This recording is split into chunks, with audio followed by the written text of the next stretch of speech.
March 8, 2014. A quiet night sky over Southeast Asia. Malaysia Airlines Flight 370 prepares for a routine journey from Kuala Lumpur to Beijing. A flight that should take less than 7 hours. But before the sun rises, the plane will vanish. On board are 239 souls, passengers and crew from 14 different nations. Among them, families, students, business travelers, ordinary people bound for morning meetings and family reunions. At exactly 12:42 a.m., Flight 370 lifts off into the night. Radar tracks it climbing smoothly to cruising altitude, 35,000 feet. All normal. At 1:19 a.m., the co-pilot radios air traffic control. Good night, Malaysian 370.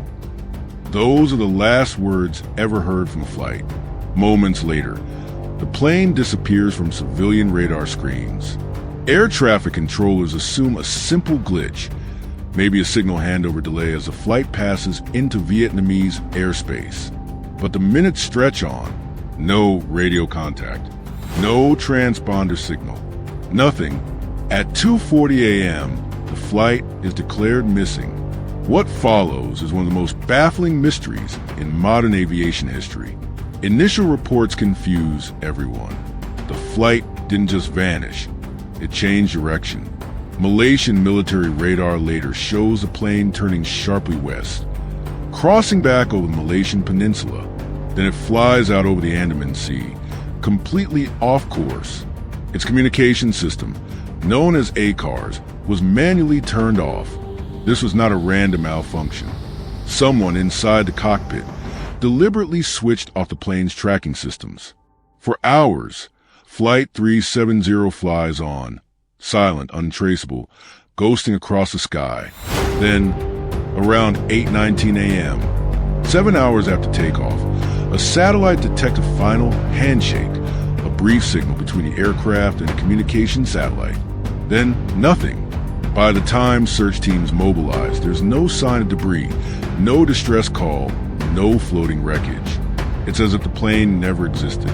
Within days, dozens of nations join the hunt. Ships, aircraft, satellites scanning thousands of square miles of ocean. At first, the search focuses on the South China Sea, where the plane was last tracked. But new analysis shifts the zone southwest into the vast, remote Indian Ocean, an area larger than the size of the United Kingdom. Weeks turn into months. The world watches. Families wait by phones, hoping for answers that never come.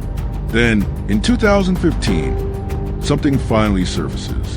A piece of wing debris, called a flaperon, washes ashore on the French island of Réunion near Madagascar, 2,500 miles from the suspected crash zone. Over the next few years, more fragments appear.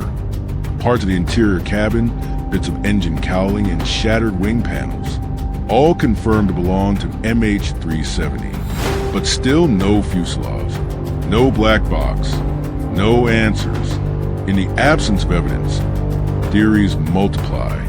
Some investigators believe it was murder-suicide, the captain deliberately diverting the flight before crashing into the ocean.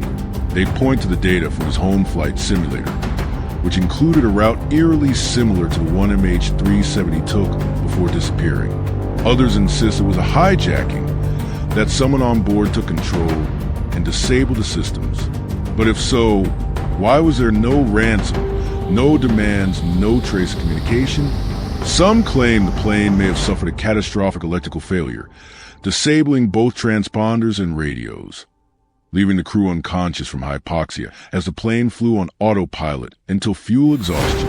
And then there are the darker theories, that MH370 was intercepted by military aircraft, that it was shot down by accident, or that it landed somewhere secretly, its passengers silenced. Governments deny it, but for many, the secrecy, the delayed reports, and the missing radar data leave questions that still sting more than a decade later. In 2018, after 4 years and more than $150 million spent, the official underwater search was suspended. Sonar scans have covered over 120,000 square kilometers of ocean floor. one of the most remote and hostile regions on Earth. And yet, nothing but the ocean has its own rules. It doesn't give up secrets easily.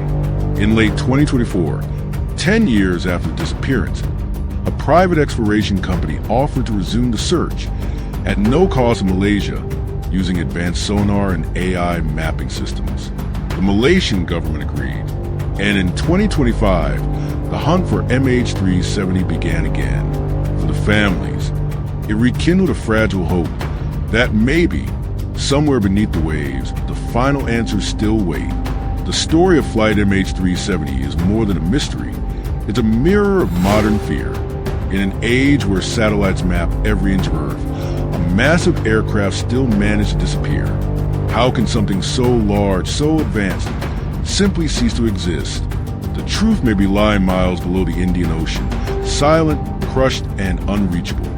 Or perhaps it's hidden in classified files, sealed by politics and silence. What we know is this: the ocean remembers everything. It just doesn't speak often. And until it does, Flight MH370 remains a ghost in the sky. This is a story grid, where history doesn't fade, it waits to be found.